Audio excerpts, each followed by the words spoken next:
بیخوبي څه شی ده؟ بیخوبي یو عامه بېنظمي ده چې په اکثره انسانانو کې منځته راځي. د بیخوبۍ سره تاسو ممکن د خوب کولو، ویده پاتې کېدلو یا د ښه کیفیت خوب ترلاسه کولو کې ستونزه ولرئ. دا پیښیږي کله چې تاسو بېخوبه شئ نو په ورځني کارونو کې درڅخه تنبلي، سستي او بېنظمي کېږي او تاسو ته خوب هم درځي. څو ډوله لاملونه دي چې د بېخوبۍ لامل ګرځي. لومړی رواني اړخ ته کله شو نو دماغي فشار یا سټرس، همدارنګه انزایټي، ډیپریشن یا ژور خفګان، شیزوفرینیا چې دا یو ډول ناروغي ده. دا هغه فکټورونه دي چې د ژور خفګان لامل ګرځي. دوهمې د ژوند فکټورونه دي. د خوب ځای بدلون دی، ناارامه چاپیریال، ناارامه بستره یا هم ځینې وخت الکول څښل یا کیفین ډول استعمالول هغه فکټورونه دي چې تاسو د بېخوبۍ لامل ګرځي. ځینې وخت داسې پیښیږي چې انسان هیڅ ډول ستونزه ونه لري، نه مالی مشکل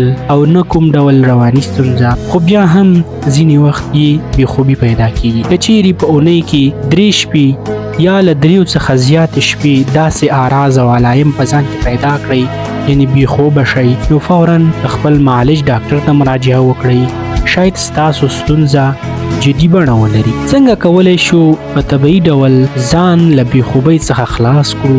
لومړی باید هغه مشروبات بند کړو چې کیفین لرونکي وي یا هم الکول لرونکي وي یا تاسو د خوب پر راوړلو کې یا راوستلو کې مداخله کوي. دوهم فزیکي تمرین باید وکړو. تمرین باید ستاسو بدن، دماغ او ټول وجود وکړي. که تاسو صرف خپل بدن ته فزیکی تمرین ورکوي او دماغ ته نه ورکوي نو دا هم یو ډول تمرین نه دی. تاسو باید دماغ هم تمرین کړئ. کوشش وکړئ خپل بدن ته سخت تمرین مه ورکوئ. که چیرته تاسو سخت تمرین ورکوئ خپل بدن ته یا دروند تمرین کوئ نو تاسو شاید ممکن ستاسو وجود ځینې دردونه پیدا کړي او ستاسو ناارامه کړي، نو لږ تمرین وکړئ. دریم د ګرمۍ په مقابل کې ځان یخ وساتئ او د یخنۍ په مقابل کې ځان ته ګرم چاپیریال یا بستر چمتو کړئ. څلورم تیاره جوړه کړئ.